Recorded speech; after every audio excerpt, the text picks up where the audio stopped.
Hello tout le monde, j'espère que vous allez super bien. Je vous retrouve aujourd'hui pour parler d'un sujet assez spécial. Si vous avez vu le titre de cette vidéo, je pense que vous vous posez des questions. Aujourd'hui, on va parler de comment et pourquoi des produits capillaires peuvent vous causer de l'acné sur le visage, sur le dos, sur les épaules, un petit peu sur toutes les parties du haut du corps. Mais dans cette vidéo, je vais quand même pas m'arrêter à vous expliquer le pourquoi du comment. Je vais aussi vous donner quelques solutions pour éviter cela. Par contre, il faut tout remettre dans son contexte, c'est-à-dire que les personnes qui ont de l'acné, attention, cette vidéo n'est pas la solution à vos problèmes. L'acné peut être d'origine hormonale, du coup ça n'a absolument aucun rapport avec vos produits capillaires. Dans ce cas-là, il faudra forcément consulter un professionnel de santé. Mais pour beaucoup d'entre vous, je suppose que vous avez vu l'apparition de petits kystes sous la peau ou des petits trucs comme ça qui n'ont pas tout le temps leur présence sur votre peau. Généralement, les petits boutons qui sont dus aux produits capillaires apparaissent sous forme de petits kystes sous la peau, donc ce qu'on appelle des comédons fermés. Et lorsqu'ils sont ouverts, ça peut arriver également dû à vos produits capillaires. On les appelle donc soit des points noirs, soit des points blancs. Cette vidéo est basée sur des études qui ont été faites par des dermatologues. Des dermatologues ont justement mené des études pour savoir s'il y avait des résidus suite à l'utilisation de shampoing ou de leave-in, de crème, de masque, d'après-shampoing. Et effectivement, le résultat de ces études est vraiment incroyable. Elles ont démontré qu'au niveau capillaire, lorsqu'on utilise un shampoing, et bien lorsque vous le rincez, vous allez retrouver des résidus de votre shampoing. Et tout ça même jusqu'à 4 heures voire 5 heures après avoir rincé votre shampoing. Et pire encore, lorsque vous utilisez des leave-in, des crèmes, des masques qui ne se rincent pas, le nombre de résidus sur votre visage et sur votre haut du dos est vraiment multiplié. Voilà la raison pour laquelle vous voyez l'apparition de boutons éventuels sur votre corps. Alors maintenant qu'on a posé un peu le contexte, je vais vous expliquer le pourquoi justement vos produits peuvent vous créer des problèmes. Le vrai problème dans tout ça, c'est l'indice comédogène de vos produits. Alors un indice comédogène, qu'est-ce que c'est pour les personnes qui ne savent pas? Il s'agit de répertorier tous les actifs cosmétiques et de les mettre dans des catégories, par exemple 0, 1, 2, 3, 4, sachant que 0 est égal à non comédogène et 4 est égal à très comédogène.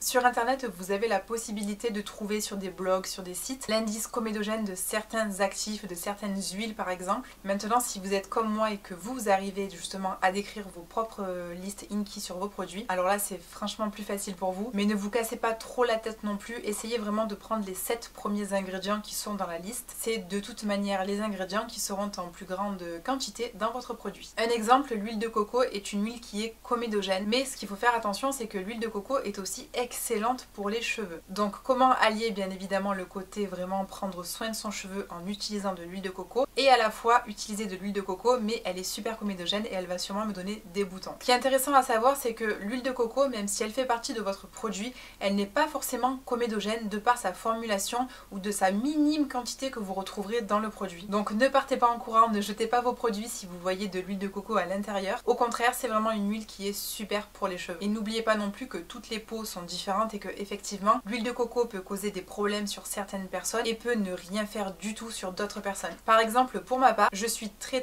peu sujette justement à ce côté comédogène de cette huile là. Elle me correspond totalement et je ne vois jamais l'apparition de boutons en l'utilisant. Et attention dans le commerce, si vous êtes une personne qui utilisez des shampoings par exemple de grande surface ou des shampoings, vous savez, tous ceux qui contiennent des SLS, des sulfates, je vous mets en garde parce que l'acné ou en tout cas vos petits kystes que vous voyez apparaître peuvent vraiment venir de ces produits là. Alors maintenant qu'on sait tout ça, qu'est-ce que je vous conseille pour éviter d'avoir au maximum des boutons? Première solution, se laver le corps après s'être lavé les cheveux. Généralement, on laisse poser son masque le temps de se laver le corps et ensuite on rince son masque. Mais dans ce cas-là, ce n'est vraiment pas une bonne idée et surtout si vous utilisez des masques avec des silicones ou des actifs qui sont très comédogènes. Du coup, n'hésitez vraiment pas à regarder votre composition dans votre produit et si vous voyez que certains ingrédients sont un petit peu comédogènes et que vous avez des boutons, n'hésitez pas à inverser le truc et de vous laver du coup le corps juste avant de sortir de la douche, histoire de débarrasser votre peau de tous les résidus de votre masque quand il se rince. Deuxième astuce, et là je pense que ça peut être super même pour les personnes qui ont des masques qui ne sont pas forcément comédogènes, c'est de se rincer l'après-shampoing ou le masque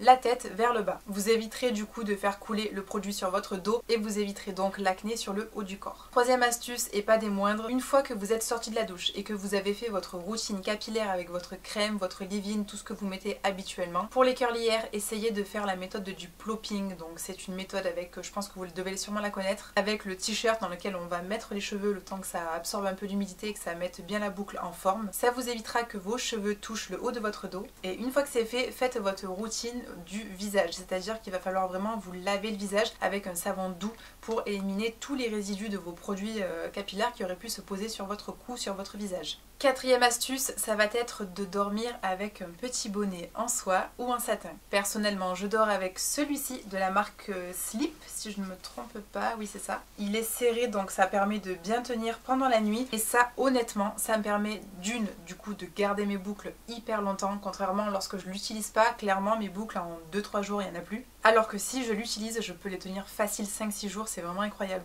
Mais pourquoi je vous parle de ça dans cette vidéo? C'est parce que ça va vous permettre de garder vos cheveux vraiment enveloppés au niveau du haut. Et vous l'aurez compris du coup, pas de produit sur vos tés d'oreiller. Ce qui fait que votre visage, lorsqu'il va toucher votre oreiller, ne sera pas en contact avec les produits que vos cheveux laisseront dessus. Et ça me permet d'enchaîner avec la cinquième astuce qui est vraiment primordiale. C'est de changer vos tés d'oreiller et vos serviettes pour le visage 2 fois par semaine minimum. C'est super important parce que la prolifération de bactéries, vous imaginez même pas à l'allure où elle va. Le côté hygiénique a un rôle très important et notamment dans le soin de la peau, dans le soin des cheveux. Voilà, j'espère que je vous ai un petit peu éclairé. N'hésitez pas à vous abonner si ce n'est pas encore fait. D'ici là, moi je vous embrasse très fort et on se retrouve très vite dans une prochaine vidéo dimanche à 10 h. Bye bye.